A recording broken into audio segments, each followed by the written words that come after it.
It is the Flying Elvises Fantasy Football Show podcast. I am Jeff Tito Footoff. Copyright. He is Adam Kahn. I am at Fit Happens. He is at AJ Kahn 95. Thank you for tuning in. We are into week 8 of the NFL season, off the biggest bye week, most difficult bye week situation of the season. Adam, how the hell are you, my friend? I don't know if I survived. Man, I took it on the chin. I knew I would. I had Winston going in the Sunday night game. What's that? Yeah, you took it on the chin. That's what she said. But go ahead. Don't worry about it. Keep moving on. That's fine. That's not an Elvis song. I know. Unless you can make it into an Elvis song. You could make it an Elvis song. Yeah, I think you could. I took it on the chin. Right. I had Winston going in the last week. Oh. And I knew what I was hoping for, like 202 at the floor, and then anything, Seattle's defense hasn't been fantastic, especially we've talked about their secondary. And I was like, come on, man, just give me an average to slightly above average week, and anything above that is gravy. And I got below average, and I scraped some points. I had a couple of defenders. Carlos Dunlap finally got on the sack train. Well, a half a sack. Quandary Diggs got me a couple of garbage cornerback points, but it was just that the quarterback, that's where I needed to score with Dak on the bye, and it just I salvaged. I did some damage control. I didn't do any damage control. My roster did some damage control. But it was brutal, man. And right now I'm scrambling. We just heard that JJ Watt is likely going to have shoulder surgery to end his season. And I'm like, I'm scouring the Arizona depth chart, like who's behind him. But it's not, so Chandler Jones comes back. That's certainly going to help them. And Marcus Golden has also been among their sack leaders, but nobody behind Watt has threatened, because Chandler Jones was out for a couple of weeks. And so, Michael Dogby was in there. I believe I'm pronouncing that right, but he only got one sack over that time. I mean, so it's Watt, it's Jordan Hicks but he's an inside linebacker. So, just kind of not flailing. I'm just kind of like, let me sneak this one in before somebody else does. All right. Well, let's dive into that. Las Vegas and Baltimore are off this week. You mentioned Arizona. They're starting out. Arizona and Green Bay. It's being talked about as one of the most significant Thursday night games this late in the season, as far as you got a 7-0 against a 6-1, and players are dropping like flies. And so we're not going to see Devontae Adams. We're not going to see, it's like, oh, get Lazard. No. Nope. You got J.J. Watt out on the Cardinal side. So let's talk about the Green Bay side of things first. And is there a receiver worth owning now for Green Bay? So Valdez-Scantling may come back. It sounds like that's going to be a true game time decision. He is more of a, not all or nothing, but like he's not the possession type of receiver. Sure. He's not a chain mover, so to speak. Of course, if he plays, I like him as much as I'd like anyone on that team not named Adams, because you roll the dice and it could be 2, 3, or 4 different guys that pitch in along with Adams. Without Adams, Aaron Jones is second on the team in receptions. So you got to like his usage in this case. And A.J. Dillon's now, right? Yeah, last week, I was kind of I was relying on him last week, right, to continue the trend of 10 to 15 touches, and that didn't work out at all. Right, and I had the lead. He just didn't come. He also had a fumble, and that probably had something to do with it. Now, dude, it's not Belichick coaching that team. It's not going to be like that. I don't think Kingsbury's going to hold the grudge that Belichick would hold for someone fumbling. I can't see Kingsbury doing that. I think he's smarter than that. Okay. He's smarter than Belichick. Which listen, I mean about that regard. I'm all for. My disdain for the Patriots and former Patriots out there. Right. So Valdez-Scantling, if he plays, right, and you're in some, there's more bye weeks obviously this week, so that's certainly a candidate. Cobb is the guy that's, and Tunyon bounced back nicely last week too, which he's been invisible. He's been invisible. Cobb's take a lot of his role. Yes. But Cobb has not been what Tanyan was last year either, though. Tanyan's touchdown ratio was amazing last year. So it was Mike Evans. Cobb's got into it. Yeah. But as far as like the receivers go, though, I mean, I don't think you need a Green Bay receiver to fill in for Byers for you this week. I mean, how many? Okay, you got Vegas off and Baltimore off. Who from Baltimore were you starting regularly? Hollywood Brown's the Hollywood only Brown, right? And that's and Andrews. Right. Well, Andrews is a tight end, yes. So I can see Tanyan in that regard, yes. But you weren't starting typically Watkins, who's been in and out and has obviously been out the last couple of weeks. Bateman hasn't done anything yet. For Las Vegas, I know you're a Renfro guy. Renfro, Ruggs, I guess, but you probably have better options than what you're on Green Bay. I just don't know who to trust on Green Bay. Like, illogically, Adam, and this me saying something illogical is shocking to you. I could see Rodgers throwing for 380 yards and not having a receiver worth starting. Does that make sense, or is that illogical? That is illogical. Because one's got to do it. Right. I was reading them. Oh, Malik Taylor's coming back. He's played one game, and it was that Saints blowout. So like that doesn't. Yeah. It is illogical. It's just going to be. You're just going to have to. It's a lottery pick. You're going to have to pick one, and most likely you don't have all three receivers to pick from. But this is with Waller out and Andrews out. This is a Onion type of week. Onion week. You're right. Yeah, you're right. If he's your backup, sure. Yes. Or and if honestly, you've got, he's probably available in your leagues. Yeah, could be. Yeah, I think he is. So I mean, even their defensive coordinator is out. Joe Barry has also been hit with the bug, and right. That's Arizona's got among one of the best offenses in the league. Yeah. Not that he can't run meetings and all that stuff, and they can still run through drills and practices and all that stuff. It's not that's not as significant, but again, it's taken its toll. It's a short week. Yep. You got two of your top receivers out, potentially three. Right. And Lazard had just come on only recently. He had a couple touchdowns in consecutive weeks. He was a hot ticket. Yeah, he was absolutely. Cobb was the flavor of October, early October, and Lazard was the flavor of late October. So,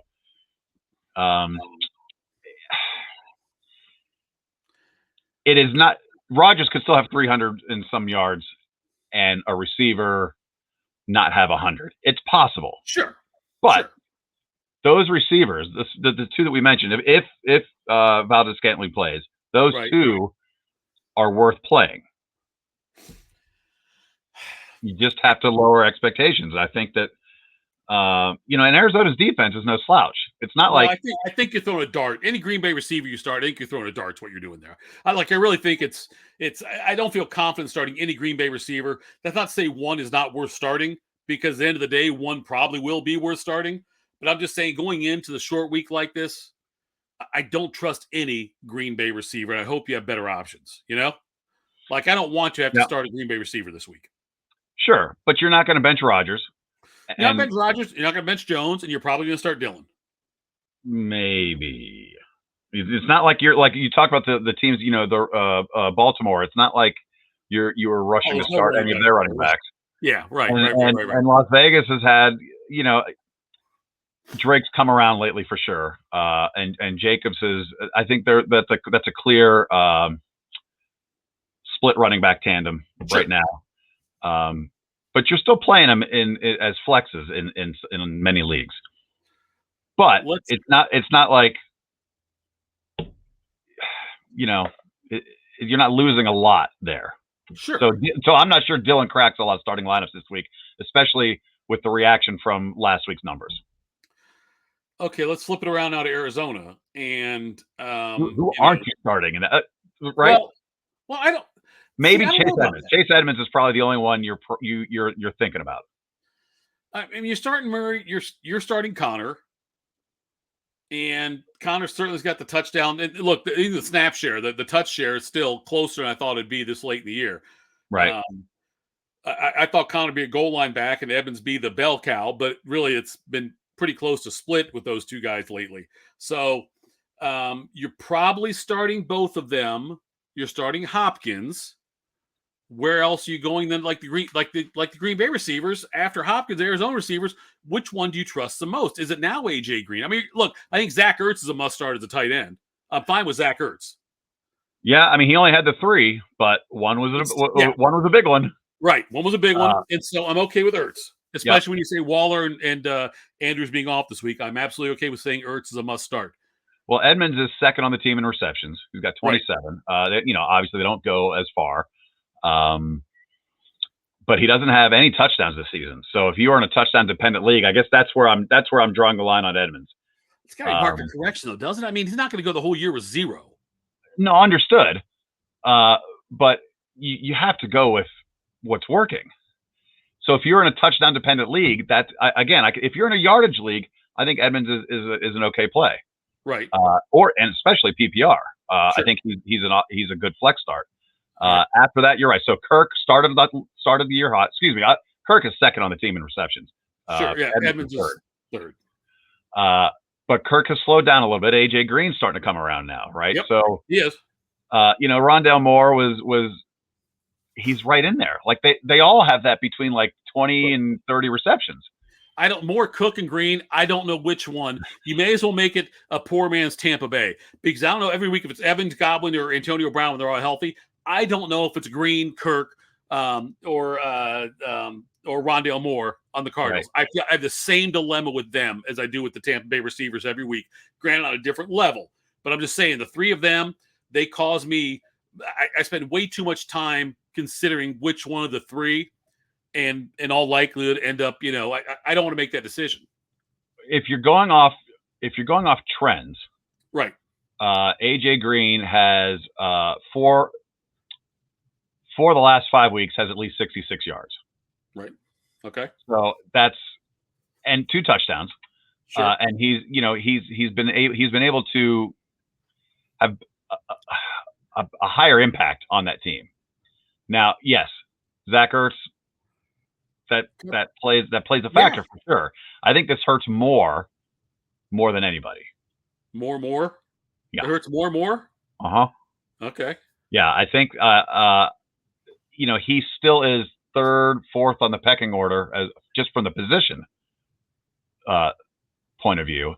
Right. And so if you flip it, 5 of the last 6 weeks, 4 of the last 5 weeks, he has 28 yards or less. See, so I think you go with trends. I think he was hot the first 2 weeks. Everybody, he was a big pickup. Pick him up, go get him. He's not that anymore. Green has taken over, so I think it's him. So there's 4. So now you got four guys that you can. One's an auto, and the other Kirk and Green I think are flex plays.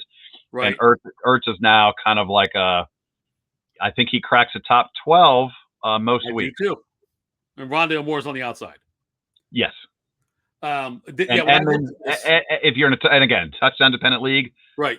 Edmonds, use caution, yardage and or PPR. He's an okay play. When I looked at this, I thought to myself, you know what? There is no Reggie Wayne to Marvin Harrison. There is no Torrey Holt to Isaac Bruce. We have none of that here. And that's the biggest, that's what pisses me off more than anything, is because there's enough talent on that. Like you would think that, like, I'd love to see that, with the way the offense is open up now. I want to see that Robin to Batman. And instead you've got, 3 Robins or, whatever it is. It's just not. It's right. It's and, I know Murray's not as big of a threat on the ground this year because Connor and Edmonds have been doing it. It's also by design, yes. But he's also has 3 touchdowns. So he's taken a little bit of focus away from the running backs. It's kind of like, you didn't have that. Kurt Warner wasn't going anywhere. No, Warner wasn't moving. For the greatest show on turf. And Peyton Manning wasn't going anywhere. So. Yeah, Peyton Manning had pigeon shit on his shoulders. He was not moving. Yeah. Nope. All right, let's move on to Carolina at Atlanta. And Adam, you mentioned your Jameis Winston start, and I recommended to somebody who was looking for a bye week fill-in, and I looked at the quarterbacks available in his league, and I said, you know what? I think the best option is Sam Darnold this week. I really think he's got to be better. No, he wasn't. I took Darnold over Tua, and it did not work out well. The guy would have lost anyway, so I don't feel terrible, but nonetheless, Darnold's awful. Yeah, and that was, we talked about how their schedule favored a lot of early season production, but how Right. that also could have developed into some good chemistry along the way. Listen, I think the domino effect of McCaffrey is taking its toll. Yeah. Um, he certainly opens up a whole lot of other doors for that Mhm. offense, Yep. and they're not playing patsies No. after the first 2 or 3 weeks, so Yeah. it's bad. I'm not sure he finishes the season. I think that's not even really taking much of a risk there saying that. Yeah, quite a leap there Uh, on that one. Atlanta's not scaring anybody. They don't impose a huge threat, but Carolina is just in one of those tailspins right now. We're still starting Hubbard though, right? Yeah, it's a flex start, I think, Yep. sure. But this is a game more where you're looking at Atlanta as like, well, who are Yeah. my, Ryan he's never been what he should be. But we haven't talked a lot about him, and he's, like every year, he's doing fine. Yeah. He's, his touchdown to interception ratio is solid. He's averaging 280 plus yards a game. He's a good play. Just he's nobody's number one. Right. So, but this is, if you've been rolling with Carr, you've been rolling with Lamar Jackson, Right. and you've got Ryan. I'm pretty comfortable with him as a number two. So, Ryan's a pretty good play. Obviously, Pitts has done better than I thought he would. The touchdowns haven't been there. Right. But I've never he's treading the right way. Yeah. And Ridley's obviously they're leading them in targets. They can't try to get him the ball enough, but Right. he's going to command a lot of the coverage. So the guy that's emerged really, and we touched on this a couple weeks ago, but Patterson, Yeah, Cordell Patterson has emerged as kind of like the Swiss Army knife on that team, and he's turning out to be a decent flex play. He only had like 1 or 2 catches last week, but he picked up yards in the running game, which helped him out. But I wonder now, is Mike Davis going to start playing a bigger role? Will they start giving Davis the ball more? He's somebody who was kind of a interesting player preseason when talking about drafts and things, where it's like, oh yeah, he's the number one guy there.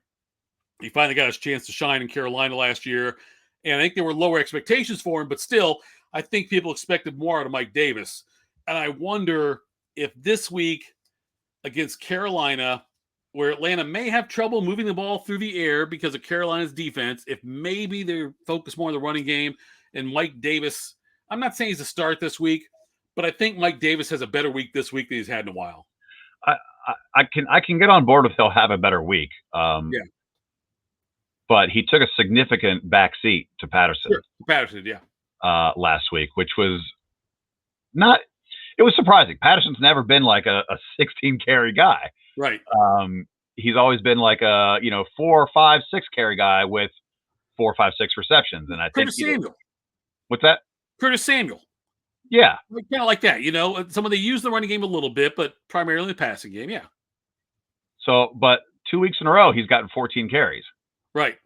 And Davis is, the odd man out. I think.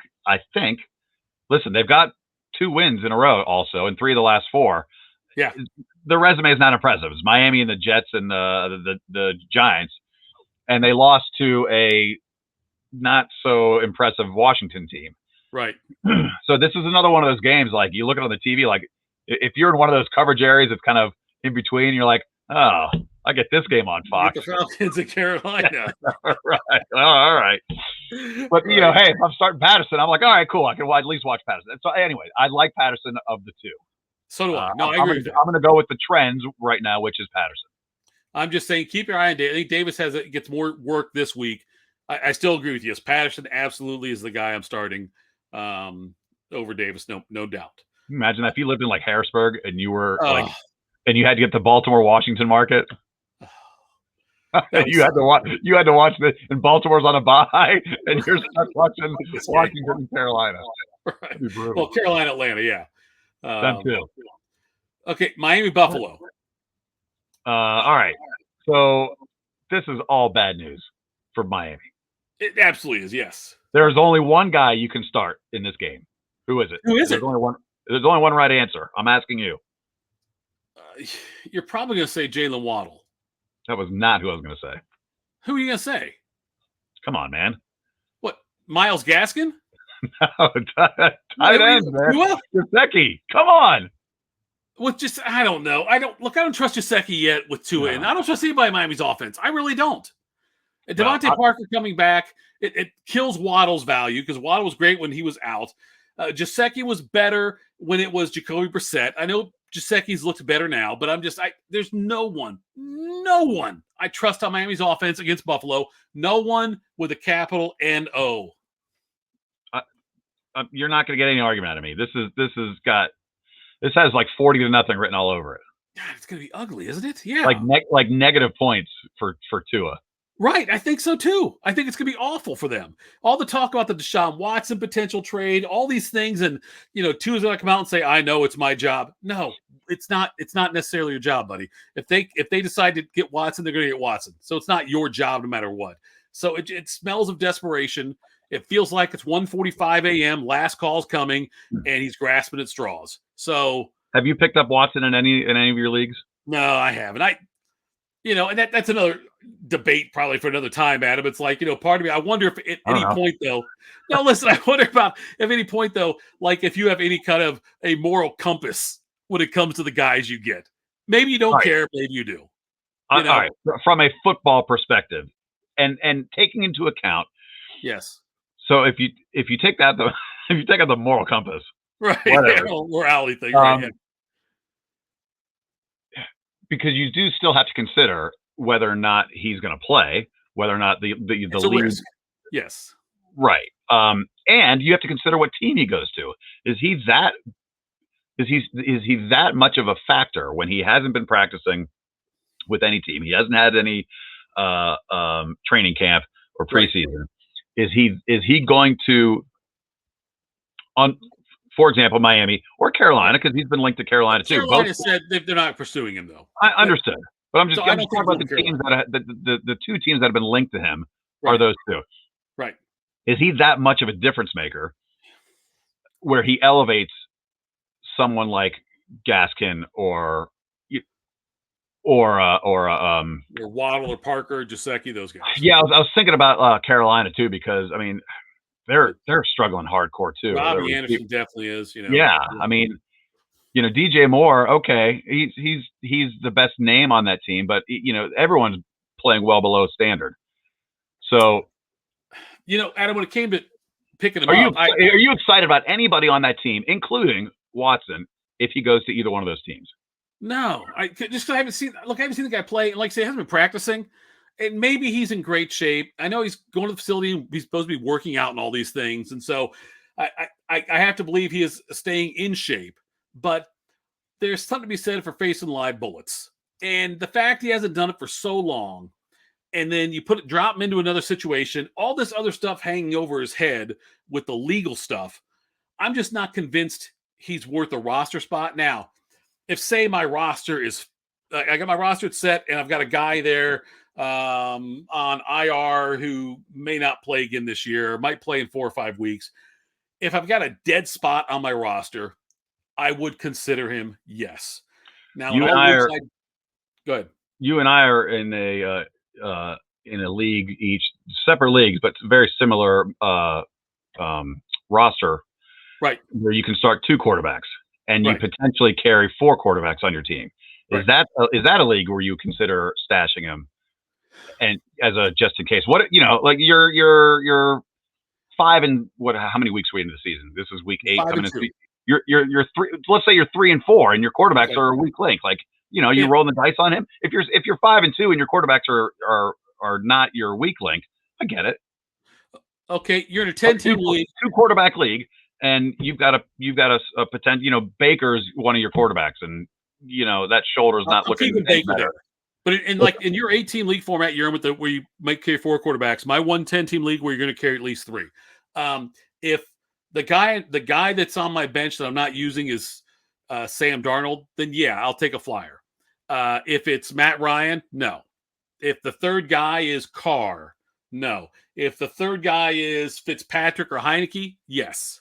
All right. Something like that. Like it's totally situational on that. If it's Tyrod Taylor, Davis Mills, I'll go ahead and take Watson, ironically. But, for the most part, though, there's only a handful of guys that I would take off my team and put Watson on. And in all likelihood, it's got to be guys already had a bye or is having a bye this week. You know what I mean? It's got to be somebody to where I don't have to worry about affecting other buys on my team. You know what I mean? For the roster structure of things.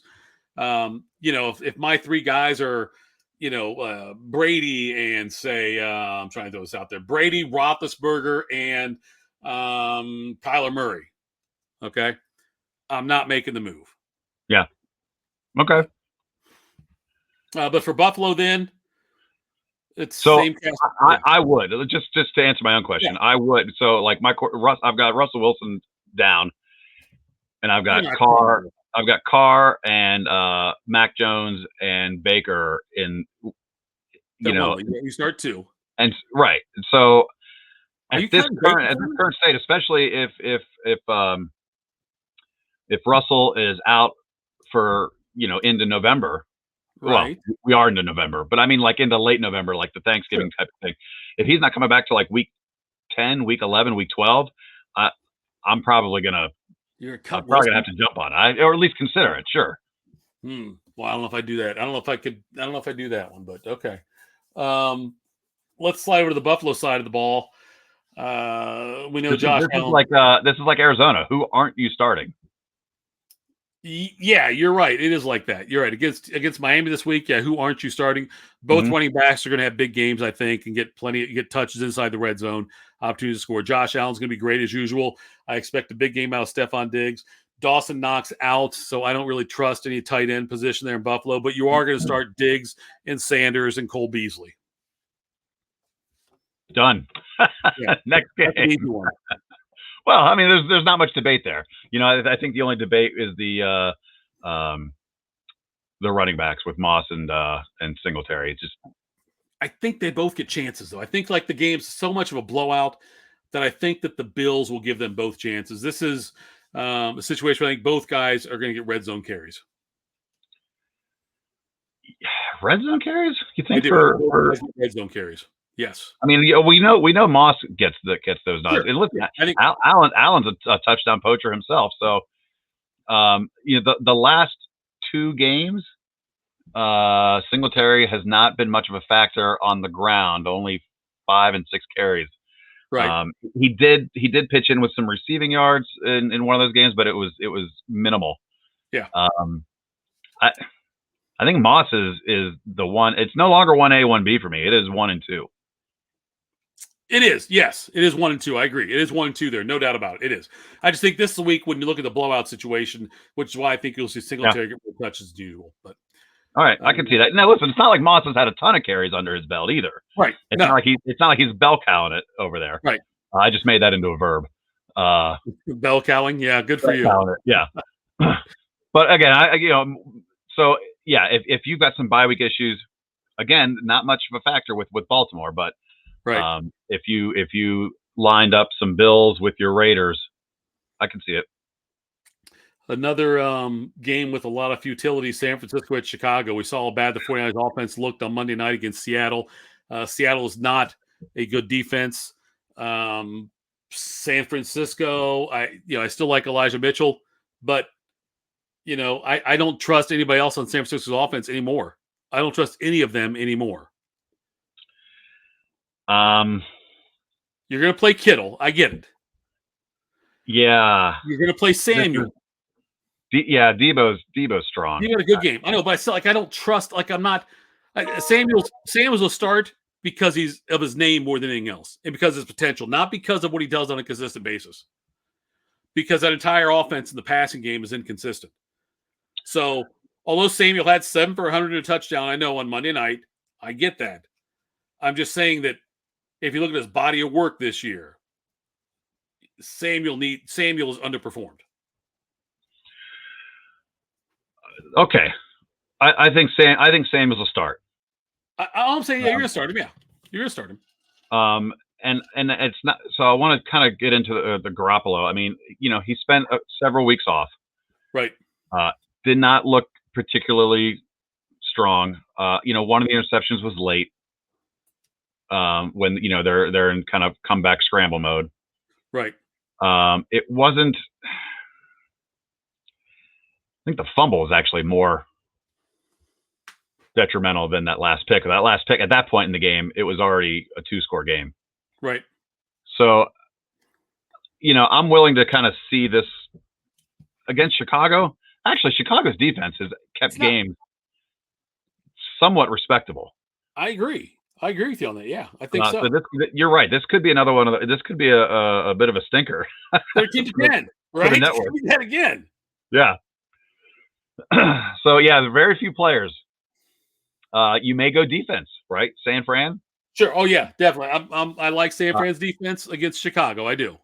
Yeah, and you might go Chicago. Colts had a fun day out there, man. That second half, that defense really 3 turnovers. I mean, just so this could just be you start a defense and watch the carnage. Right. Yeah. Exactly. Yeah. Exactly. So all right. So Debo, we like Kittle. You have to like Kittle. Although I don't like Kittle, I have to like Kittle.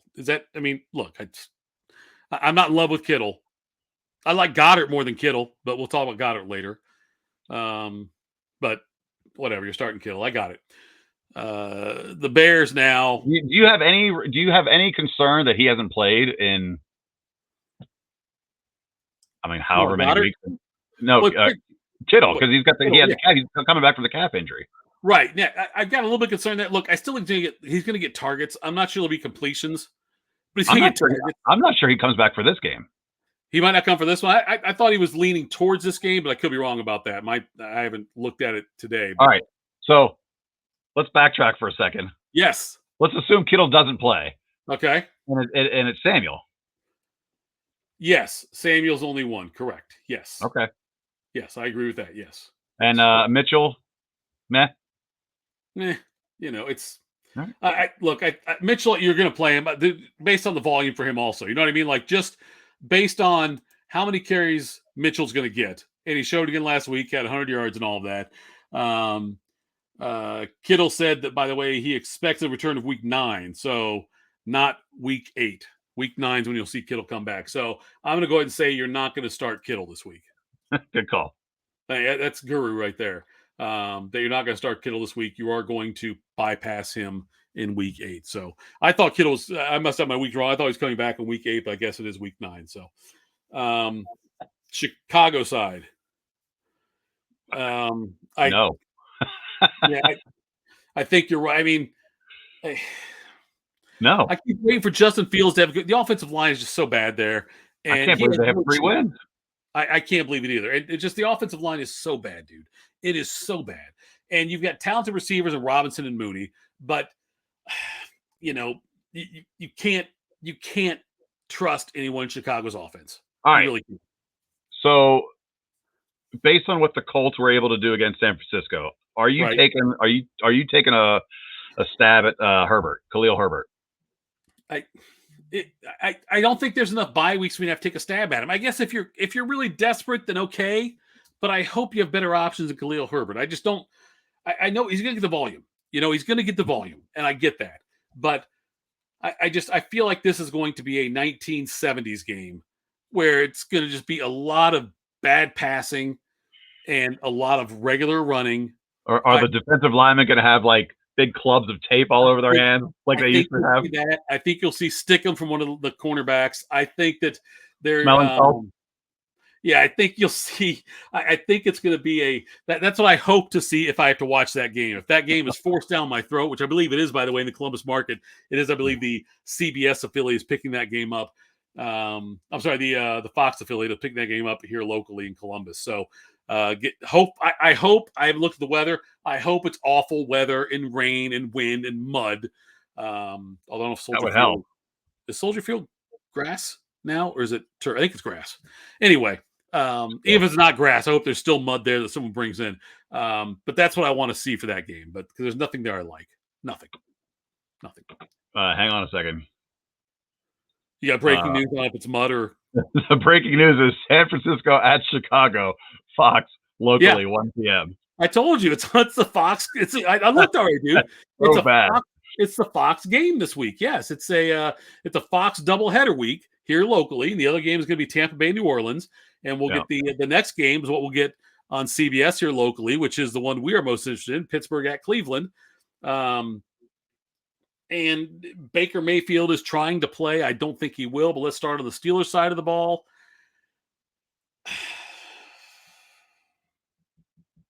Okay, so neither of us like Ben as a starter. No. Najee, you got. I mean, the guy's played so many snaps this season. He's a must start. He'll catch 14. I think Deontay Johnson is the only receiver that I'm comfortable starting. I think there's two. The Claypool factors is kind of feast or famine with him. Sure. And it's mostly been it's been very, very little trickling. The numbers are trickling in with him this season. I think without Juju there, he can't get deep nearly as often. Right. The tight ends have started since Juju went down. The tight ends have started. Freiermuth had not any one. Yes, Freiermuth has had some more targets, but but I think between him and Ebron, they make one tight end as far as production goes. That's fair, yeah. And so you can't really go with either one of those guys at this time. I think Deontay Johnson's the everyman, and still, even as the number one, still gets open because they move him around in formations, so many different spots. Yeah, I think you're right about that. Claypool's a borderline flex for me. Borderline, depending on the depth of your team. I could see why you might play him in this game, depending on and I know we talked about the wide receivers already. There's not enough on buys, but now you've got guys like Adams out, Lazard out. So you may be forced to a situation where Claypool is an option as a flex potentially for you. But I'm with you. Yes, the Harris and Johnson are the must starts for me. I did take a flyer on Freiermuth in a very deep league I'm in, just as a pickup, not to play this week, but just want to see what he can do. We saw what he did in the preseason. He was a favorite target of Ben's for a hot minute there in the red zone. Yeah. And I know that they're phasing him in, or bringing him in along and phasing Ebron out. So I want to see what happens with that. Well, I mean, they drafted him second round for a reason. Sure, so, yeah, right, that's the natural progression. I think Ebron's contract was only for 2 years, so most likely they're not going to – Freiermuth moves into the one role next season. And yeah, this is the time. I mean, what concerns me about, listen, when Landry was on that field last week, it was instantaneous what he does for that offense. Right. I mean, the guy's got the best hands, I think, in the league right now. Yeah, that's fair. And then he had that, he turned his, was it ankle at the time, and he's got a sprained MCL. No, the MCL was the previous injury, right? But he landed awkwardly on that ankle. He had 4 catches in the first couple of minutes. It seemed like, yeah, ended up with 5 for 37. But you're right though. Odell was having a terrible game, and then did come up in the clutch with 2 catches late to help secure the win. But 2 catches are the best thing I've seen from Odell all season long. And it was against the Broncos and hanging on to beat a kind of a poor vanilla Broncos team. Mm-hmm. Yeah. So I almost, at one point when I saw how serious that injury was, at one point I was thinking, like, you know what? I kind of hope he does start, because Keenum at least gives them some stability. Right. Not that Baker's the better quarterback. Don't confuse it what I'm saying. I just but an injured Baker, one fall on that shoulder, and he's out again. I gotta believe Keenum's going to play. I can't believe it'd be Mayfield. Like, I know Mayfield's trying like hell to get out there and be the tough guy, football guy, leader. I want to be out there, and he's saying all the right things, doing all the right things. But I think Keenum's going to be the guy there. But I don't know if there's how much of a difference there is between Keenum and Mayfield right now at this point, anyway. So it might not matter much. They're both non-starters for me. And yeah, Landry, not Beckham for me. I'm not a big fan of the tight ends in Cleveland. Chubb's supposed to be back. What do you do about Dearness Johnson now? Because Chubb's back, supposed to be back. Hunt not. So Dearness Johnson will certainly still get touches. We know he burst on the scene last week with a great game. And that was Fantastic. fun. That was fun to watch. It was. It Good was. for him, right? Yeah. I mean, yeah. And so how much of a role does he play this week? Now you got Chubb coming back from an injury. It's a big game. You know, they trust Chubb the most out of any running back in that backfield, regardless of what Dearness Johnson did last week. So Chubb still gets the bulk of the carries as long as he can do it. Whereas though Kareem Hunt was a must start most weeks. Is Dearness Johnson a must start this week? No, because Chubb is 4th in the league in rushing, and that's including missing the 2 games. Sure, but so Hunt always got touches though. No, I understand. Yeah, Kareem Hunt certainly was. You know, I think Johnson. Man, I mean, he really showed us a lot in just that. What the Broncos.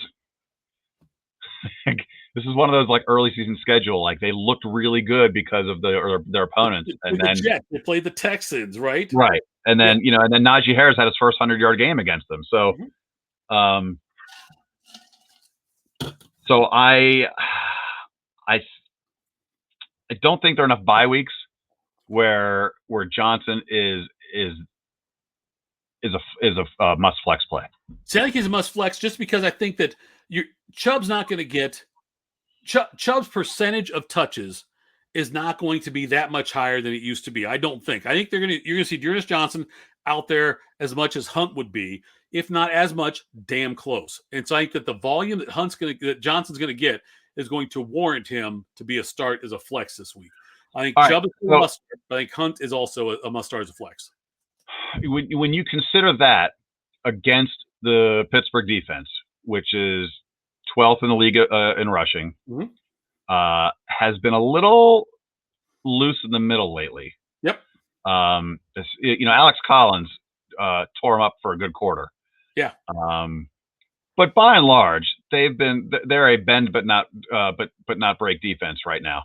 Right. And as they get guys back eventually to it in the middle, that's only going to get better. So when you consider the defense that they're playing, and a either injured quarterback or a more game manager quarterback, I tend to think that the running game is not going to be there for Cleveland. I think Dearness Johnson's the type of player that if you give him enough opportunities, he makes it worth your while at some point, where he might have, 5-6 carries for 5 yards at one point total. You know what I mean? But as I watched last week in Denver, I think he's got the big play capability to bust one through then. And look, the Browns, I don't think their offensive line is great, but they've run the ball really well this year so far with a mediocre offensive line. And I think that continues. I think that I do think that Chubb and Johnson are both going to have decent games, both very start worthy. I hope it's not enough to beat the Steelers, but I think they are both. I think the Browns are going to have enough carries to warrant playing both those guys. The one issue with the Steelers, like I said, is in the middle at linebacker. They traded up to get Devin Bush, and now they've been rotating him and Spillane and Schobert that they got in the trade. So not only did they trade for him, right, to help in pass coverage, but now Spillane's getting some extra reps, which is kind of like, what the hell is Devin Bush for? Now I understand Devin Bush is coming off that knee injury, and it takes very few players come back from that 100% the following year. So, sure. But I think Cleveland could exploit that, and that's where someone like Landry is such an important player. Lining him up and mismatching him against linebackers, getting Chubb involved in the passing game, those type of things. I just don't know if there's a player like that. I don't think there's a tight end on that team that's gonna. I remember the Falcons came to Pittsburgh one game, and this was before Hooper was a known commodity as far as like a tight end you might draft, and he had like a career game against them over the middle because they can't nail down that middle coverage. So I think that's one area that Cleveland could succeed in, and that could help open up the running game. But it sounds like I'm almost buying what you're selling, but I'm not. I'm going to stick with just. No, it's not that you are, and we could very much see an old AFC Central battle. Really, is what this could be, with a lot of heavy dose of Rocky Bleier, Franco Harris, and a lot of Mike Pruitt, Greg Pruitt, whoever in this, even Kevin Mack at one point, and Ernest Minor. You could see a lot of that in this game on Sunday. This has Boswell written all over it. It does. You're right, which is a bit concerning. Well, Philadelphia is at Detroit. It's hard for me to admit, but a guy who's a top 10 quarterback on a weekly basis could lose his job in Philadelphia. Now I'm saying so. Jalen Hurts does not hurt so good anymore. It now really hurts bad. And his rushing ability is always going to give him a boost. The threat for him to score a touchdown on the ground, but this Philly team now, Miles Sanders is out. You got Gainwell in there, and you've got Boston in there. I don't know. I don't know if there's a starter for sure on this team. Also, I don't even Devonta Smith. I don't know if there's Jalen Hurts. You're not going to throw out. Listen, all the Hurts plug-in you've done all season long. No, I think Hurts still start. I think you're going to also look. Dude, Detroit's as bad as it gets. I love Hurts this week. I love the guy. I've always said it. I love Hurts. You're there. Hurts and Goddard. I've been telling you that Hurts is matchup dependent, and this is exactly the type of game that he is. Last week was supposed to be a great matchup for him. He did fine. He had 236 and 2. Right. I certainly expect him to exceed those numbers this week. Detroit looked really good against the Rams last week too. They gave the Rams one hell of a game. Now, granted, Detroit came out and had a fake punt, and they had an onside kick early on. They had all the things they were supposed to do when it's a David versus Goliath situation. So it was like Detroit, Rocky and Bullwinkle. Watch me pull a rabbit out of my hat. Yeah, right. And so you've got. You're welcome. Lions playing with some momentum, playing with some confidence. Philadelphia, their running game's in a bit of shambles. I out of the two, if I've got to start one or the other, I'm starting Boston Scott, but I don't think I want to touch either one of them. I'm not big on Devonta Smith this week, so for me, it's Goddard and Hurts, yes, and that's about it. I was just going to say that's all. Yeah.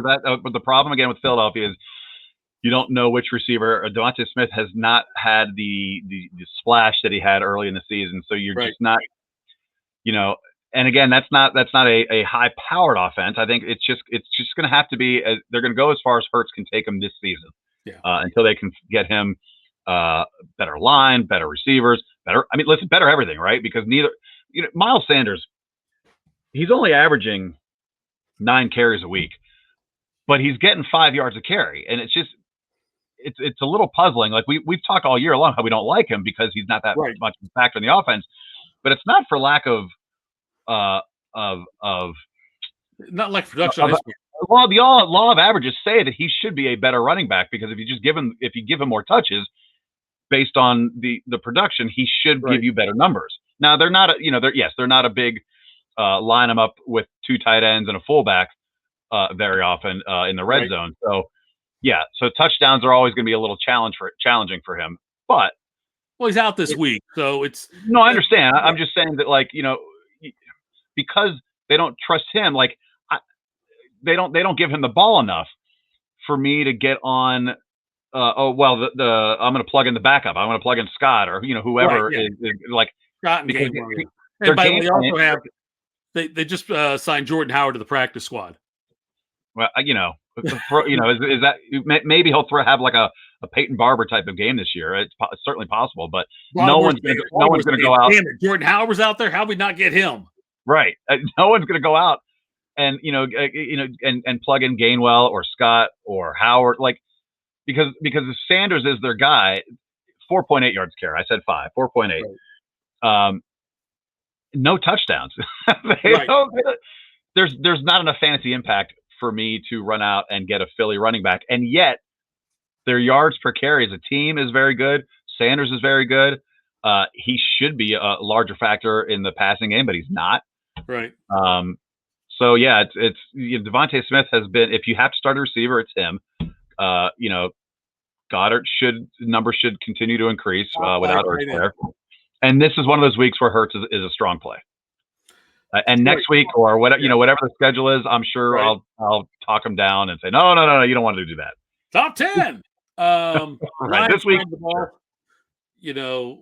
we don't trust Goff. We don't trust any Detroit receiver. Hawkinson, you're going to start him probably because it's your best option at tight end because you used a high draft pick on him. And unless you've got Goddard, who I'd start Goddard over Hawkinson, by the way. And then the running back situation, Deandre Swift. Williams there. Deandre Swift is still a very good start. But on the Detroit side of the ball, Swift must start for me. Hawkinson, probable have to start for me. So other than that, there's no one really diving in to get. No, there's nobody there. And Swift is on the way to getting 80, 90 catches this season. Yeah. Which, sorry. I liked it too. No, I was with you. I did. I thought he was they were going to turn him into Eckler this year. That's what they were going to do. Yeah. The Chargers head coach came in to be offensive coordinator. Yeah. But that's all. Yeah, exactly. But that's all Goff can do. Like a running back and tight end, you got problems, man. Some of it's a lot of it's Goff's doing. Listen, I mean, he was set up in a great situation with the Rams, and it was short-lived. And even that game last week, I mean, like the talent disparity between those two, Stafford and Goff, is just like, oh my God, man. Yeah. It was that defense, and it was special teams for the Lions kept him in it. Yes, but I was thinking back in when Goff was on the Rams, it was Gurley, and it was the Gurley show primarily. I mean that and the defense. And so, now it's the defense and special teams are keeping the Lions relevant in games, but they don't have they can't keep pace. So it's Swift and Hawkinson and nothing, and that's it, right? So and Hurts and God, that's it. That's all we got this week. I think you're right. Yeah. Good Thank luck. God that's not the game we have to watch on Sunday here in Columbus. Oh God, man, right? Tennessee's at Indy. The Titans, it's Derrick Henry had an off week last week. He still threw a touchdown pass. He still got on the board. He threw a touchdown pass. You're right. Yes, he did throw a touchdown pass. So, but Tennessee is at Indy. I get the sense this is going to be a slugfest type game. Also, I think this is a fake news. I think the Colts are not the team that have won 3 of the last 4 because of the teams that they've played. Sure. I think they are more like the 1-4 start team they had, and I think Tennessee wins this one convincingly. I think they do also, but I don't think it's an incredibly high scoring game though either. I see a lot of clock munching by Derrick Henry and the Titans in this game, which will keep scoring down a little bit. So you're still starting AJ Brown, Julio Jones. He plays. You're going to play him also. I think you're going to play Henry, but I'm not Tannehill yet. And it sucks when you say you're going to start 2 wide receivers for sure, but maybe not the quarterback. But I'm not there in Tannehill yet.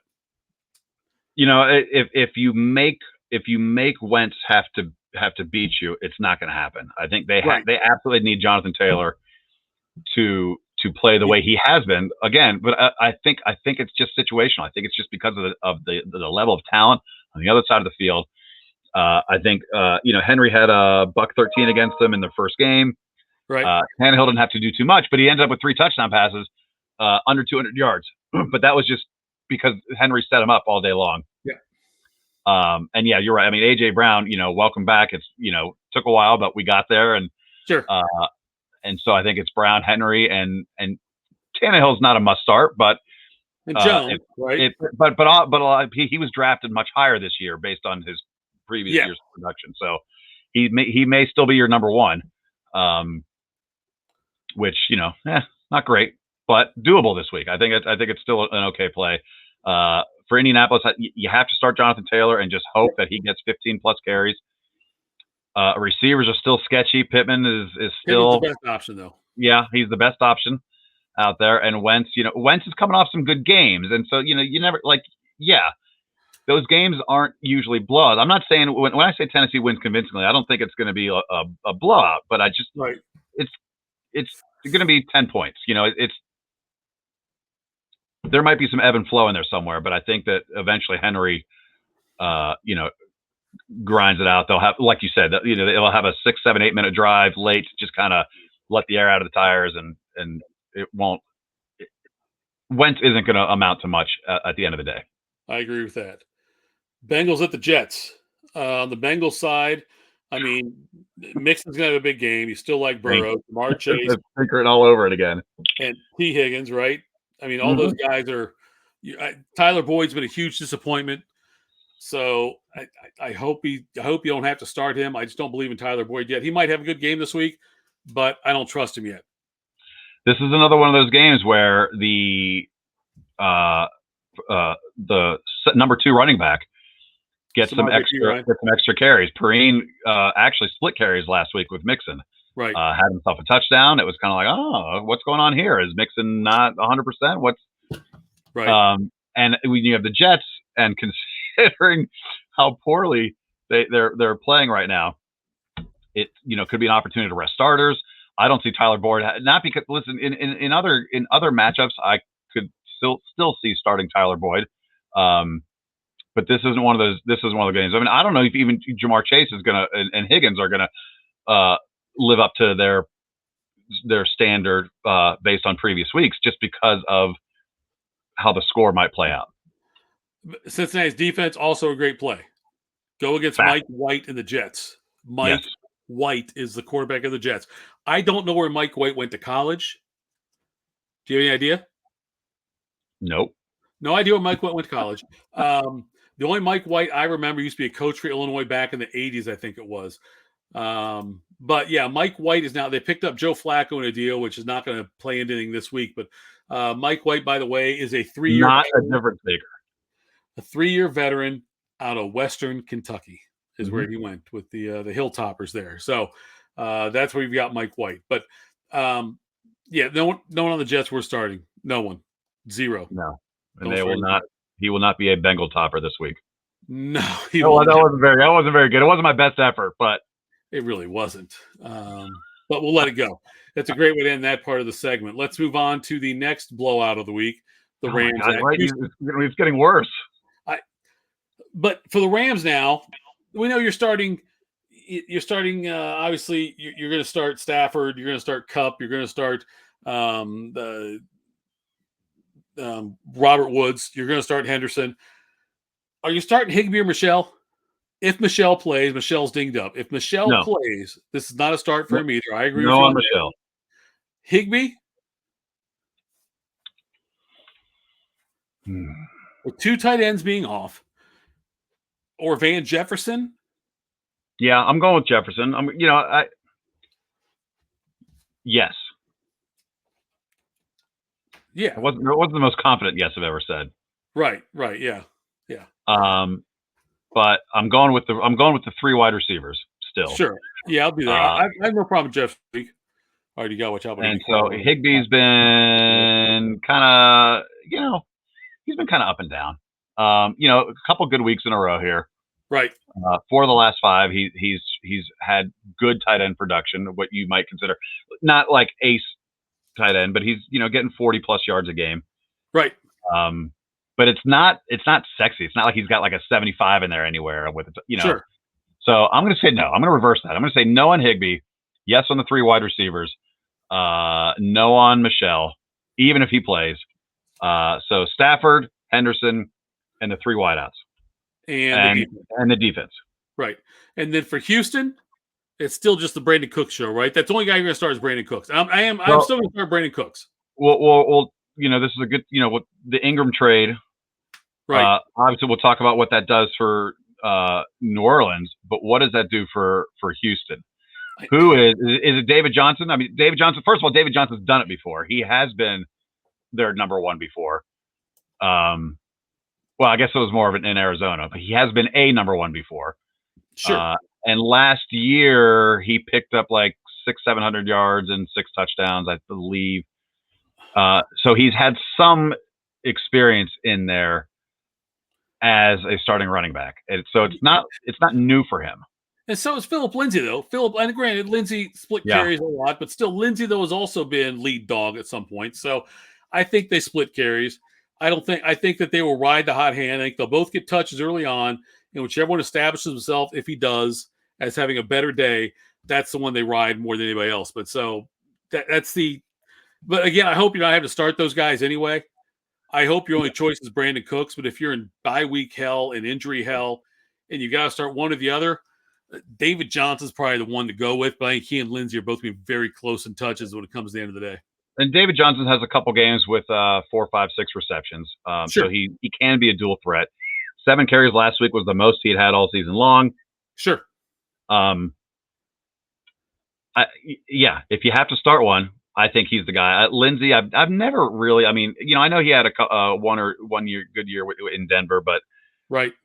I've never been. As soon as he left that situation, he hasn't been worth considering, in my opinion. I agree. Let's move on to a West Coast game. New England at the LA Chargers. Still obviously driving the Damian Harris bus, 100-yard game last week. And I think he gets a lot of carries again this week, a lot of touches this week. Ramondre Stevens has been a healthy scratch lately for them. The Patriots have said that he's missed some assignments, and that's why, as far as in the pass game scheme, blocking and things like that, didn't pick up a couple of blitzes, and that's why he is being evaluated on a weekly basis. I know Brandon Bolton is a hot name, but I'm not buying into Mac Jones or Bolton this week. Jacoby Myers gets enough of a target share where he is worth owning, I think, but I'm not excited about any other Patriot receiver or tight end just because I don't think Mac Jones is going to throw for that many yards to where it's going to warrant grabbing any of those guys. So for me, it's Harris and Myers, and that's it. So Bolton has taken over that receiving role and has done so very well. The James White, yeah. Yes. But they don't have a running back now. They don't have a number 2 now where they can, like a James White or a Burkhead, whatever, that can do both consistently and do it well. I think Bolton only has his most is 3 carries. He's dreadful on the ground. Right. And so I think by default, finally, maybe we have a running back in New England that will command almost all of the touches. Corey Dillon. Yeah, Damian Harris. There were those 2 weeks where he didn't hardly factor in at all. Right. Yeah. But since then, even in losses, like that Dallas game, like that was a game where I was like, I don't know if he takes a back seat, not a complete back seat, but he's not in the game. 50% snap type of thing, not 60, 75, 80% of the snaps. Right. And he didn't. I mean, they kept giving him the ball, and he's in the teens now the last 3 weeks in a row. And so I think that's in a solid teen. It's not like 13 every week. I mean, he's getting into the 18 and 14 carries, and so yeah, all right. Harris is the guy in New England. Attaboy. You're finally coming around. Now hold on a second. That doesn't mean he's he's not matchup dependent. Don't do it. He's a must start. Must start. Yeah. If he fumbles near the end zone again, he might get cut. Okay? He might get cut from the Patriots before the game's over if he fumbles near the end zone again. But if he holds on to it, I think that Damian Harris is going to be a top 15 running back the rest of the way. So the Chargers defense has been tremendous, especially against the pass. Mac Jones, however, slowly but surely is becoming a pretty reliable quarterback. Mm-hmm. He's had at least 230 yards in the last 5 games. He's had touchdowns in several games. He is improving game by game. And this is a game where the Chargers, their offense is high powered. They put up a lot of points. Mm-hmm. And New England may have to score 27 to have a chance in this one. And they're going to need to throw the ball. Well, maybe the best way for New England's offense or New England's defense is to stop the Chargers' offense is to have the New England offense on the field for a lot of the game. A lot of ball control stuff, running the play clock down, and keeping the ball out of the hands of Justin Herbert. That may be a Belichick strategy this week, which is why I think it's going to be a close game. And I think that Belichick, look, Brady and the Buccaneers may have been contained by the rain a little bit and the weather conditions in Foxborough for their game. But, Belichick is a pretty solid defensive mind still. and he might be able to scheme for a way to slow down that Charger offense. Right. If not, deflate the balls and take illegal video of practices. But nonetheless, he'll find a way.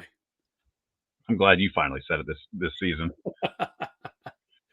Jacksonville at Seattle. Is this a week that you can maybe call on Trevor Lawrence? The Seattle's defense has been trending poorly lately. I don't think so. I'm just asking the question. No, I don't. Unless you're in a super flex league, then I could see playing him when you can super flex a quarterback. Then I could understand why you would play Lawrence there.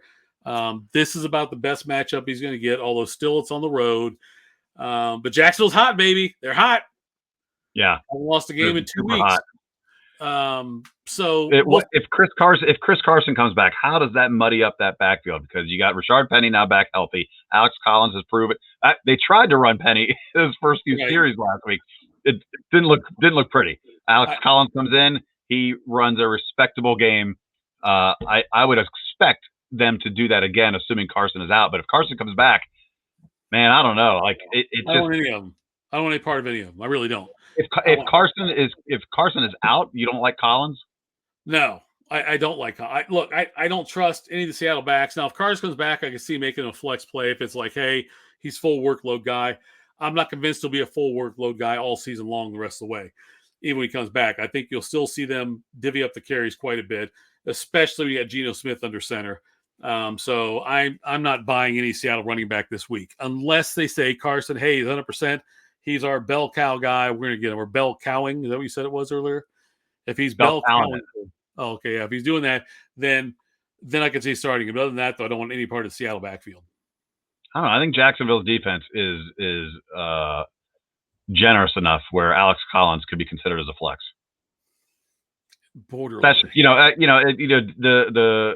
Tyler Lockett and DK Metcalf duo. Man, it's hard to watch. Listen, I feel like as soon as Wilson comes back, then we're gonna get right back on that ship. But until then, I'm with you. Yeah, I agree with you on that. Yep. The Washington football team is at Denver. Antonio Gibson's still battling through that shin issue, fractured shin, broken shin, splintered shin, whatever he's got. It's a shin injury. But I still like J.D. McKissic quite a bit. You're still playing Terry McLaurin. Outside of that, I don't think you're starting any Washington player, are you? I do not like McKissic this week. And I do like Gibson. Denver does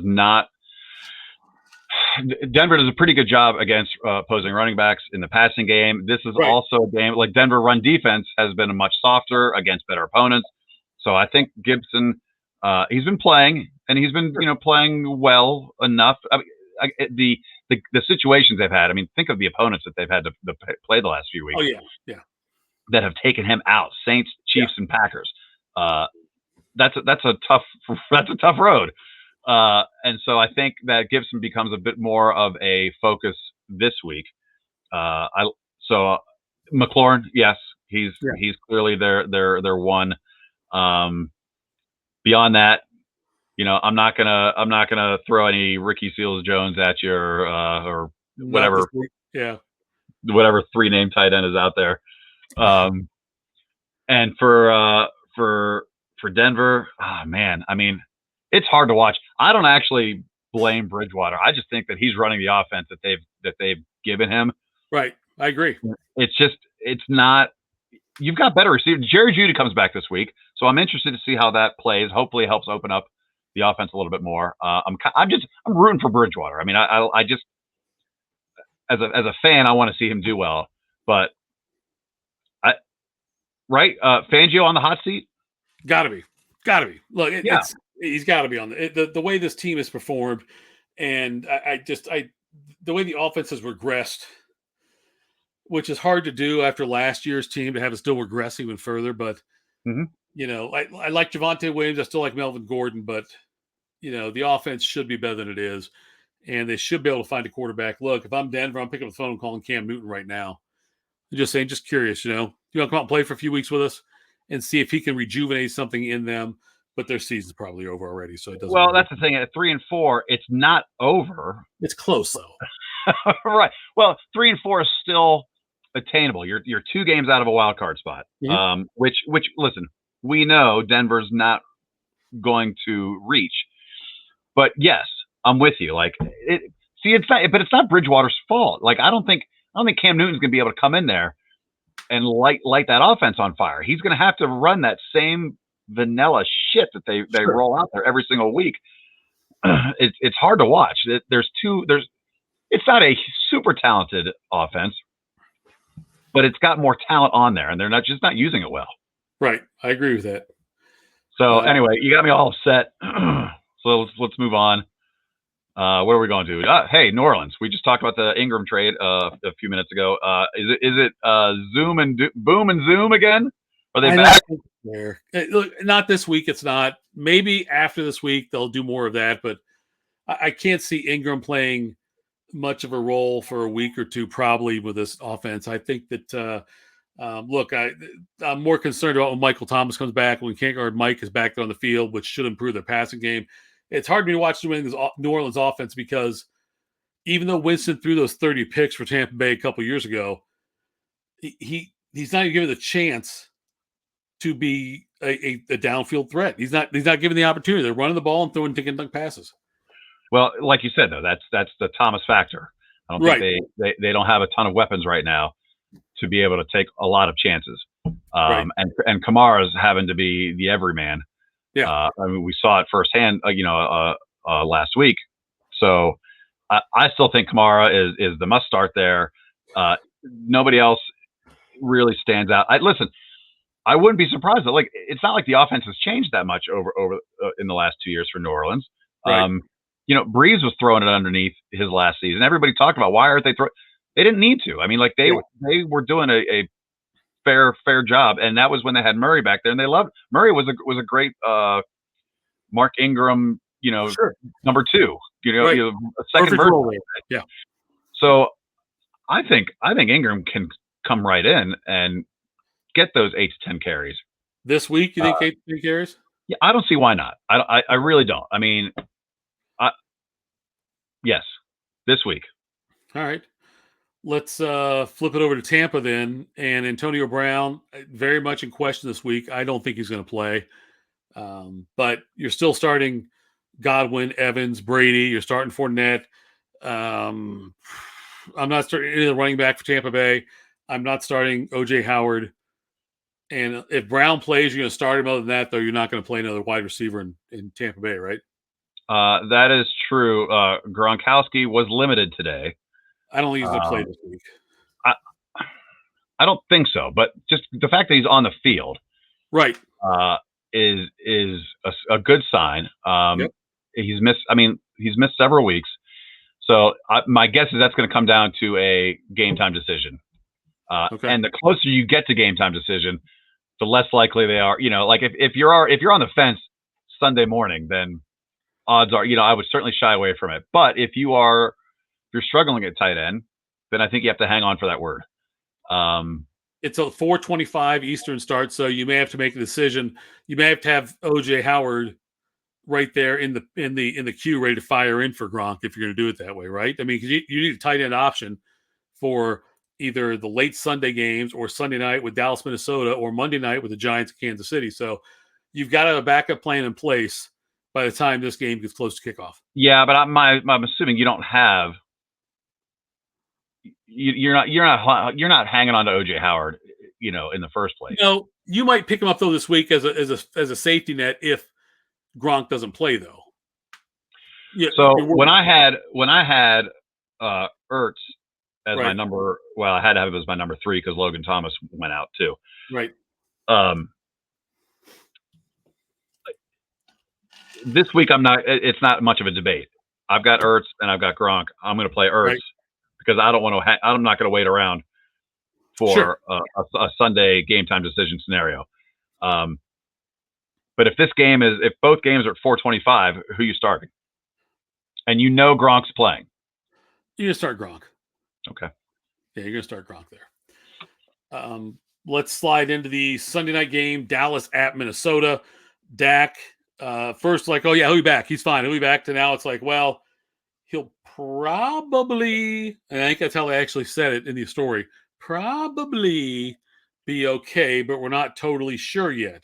Another situation where if you've got Dak, you hopefully get some news before all the games kick off. And all likelihood, though, you might not get confirmation until Can kickoff. you imagine? I've got Dak. I've got to decide between throwing him out there or oh man. But God, I wish you had Cousins, Jones, or Mahomes to fall back on. You don't have Mahomes. Yeah. They potentially have Cousins or Jones to fall back on, I guess. But it's another one of those things where you got to decide, is it worth rolling the dice? So we get more news. Now we're doing this now right before, right on Wednesday night, we're doing this. And the word right now is he's not definite to start. They said he still has some hurdles to pass before he can play on Sunday night. The expectation is that he'll play, but let's play devil's advocate for a minute. You got Cooper Rush as your backup. We don't know anything about him. He threw 2 passes. The last pass he threw was 2017. Right. I looked at game 3 of preseason, and he threw touchdown passes to Pollard and Cedric Wilson. Okay. 10 for 12. Right. Preseason, he probably played like third quarter type of action. Who suffers the most if Cooper Rush is in there? Who suffers the most?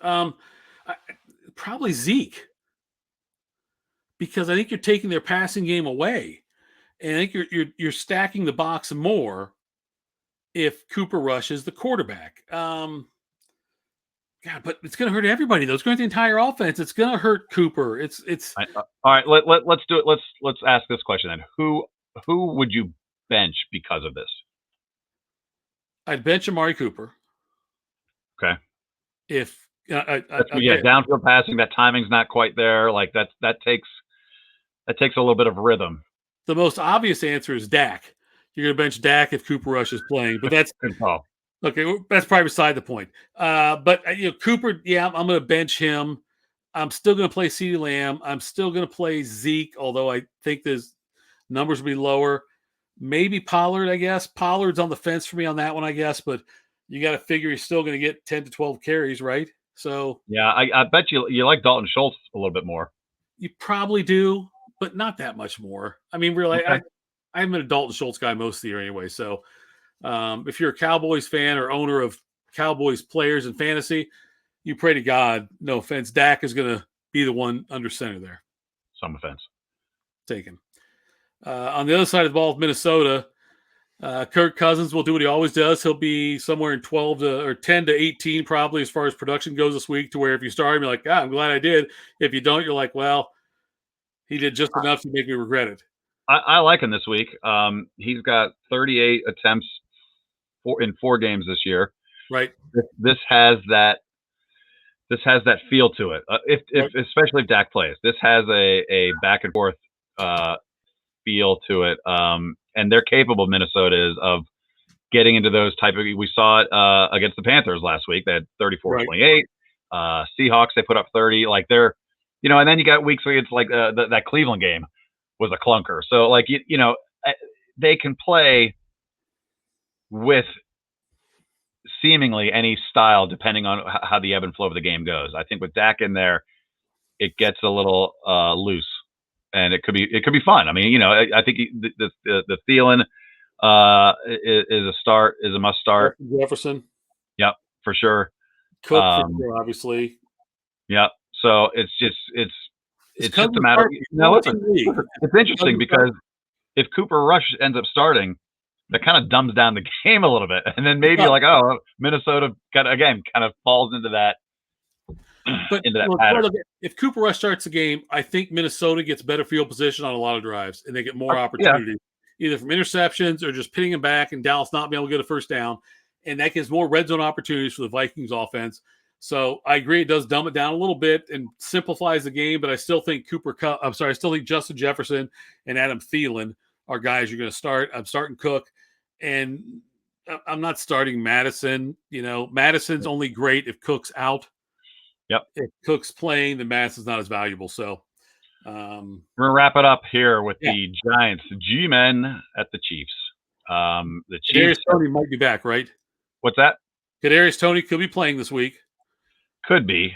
But I think, it's one of the situations where whoever your number one is Yeah. who you should start. If that's Slayton or Shepard, that's who Right. you go with. And Ingram had a nice game last week. We talked about how he could have play a bit more of a factor in that game. Right. So I think that's fairly easy. Listen, Daniel Jones, this is a good matchup for him. The Chiefs they're getting a little bit more flexible on the back end. They benched Justin Thornhill came in to start. Right. Took over for, the name escapes me at the moment. Safety. Well, I'll find it. But but the Giants seem to, the receivers command a lot of his targets. And so I like whoever the number one is. Jones, if you're in a quarterback issue, I think has some upside this week.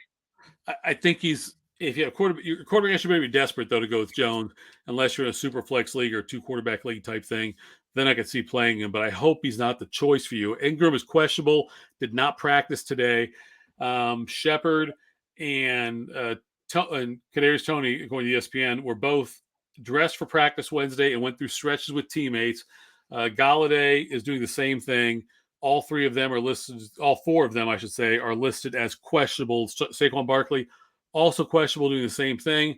So I don't know. I mean, you got to wait for a lot of your news on this one. It's one of those things where it's the toughness part of it is it's a Monday night game, and so it's not like you can say, well, I've got Shepard, so I'm going to pick up Toney if he's out there. I'm going to pick up Galladay if he's out there, because they could all miss the game. So it's one of those things where you're going to roll the dice probably with Giants players all around. If that's fair. Are we done debating who the number 2 receivers in Kansas City? Can we just agree that they're all number 3s and we're not going to play that game anymore? Might be a couple of 3s and a 4 in there, but yes, that's what we're. Yeah, Byron Pringle ended up being the leading receiver, and we thought that Hardman was the kind of the lesser or the best of the worst. And roll the dice. It's Kelsey. It's Hill. Right, and then after that, it's just then you go back and look at the Arizona situation, or those talked about where you're not sure who the next guy is, so you probably don't want any of them. I mean, yeah, you're going to take Kelsey and take Tyreek Hill. You're going to still start Mahomes because you don't have a better option, and this should be a get healthy, get well game for the Kansas City offense. You'd think so. So once again, Las Vegas and Baltimore. Yep. They're off this week. Yep. Don't start any of them. Nope. Sorry, we went a little long this week. You're welcome. More of me. Bonus coverage. Right. He is at AJCon95. I am at Fit Happens on Twitter. Give us any questions you got regarding your lineup this weekend, but I hope we offered some help to you. Make sure you subscribe to the podcast everywhere you find your podcasts, on iTunes, Spotify, I don't know, MySpace, wherever you can find a potential spot to get podcasts. That's where we're going to be, right, Adam? Check out BetUS for some side action. There you go. And thanks so much for tuning in. Adam, final thought. Say whatever you want to say. BetUS. There we go. Thanks, Adam.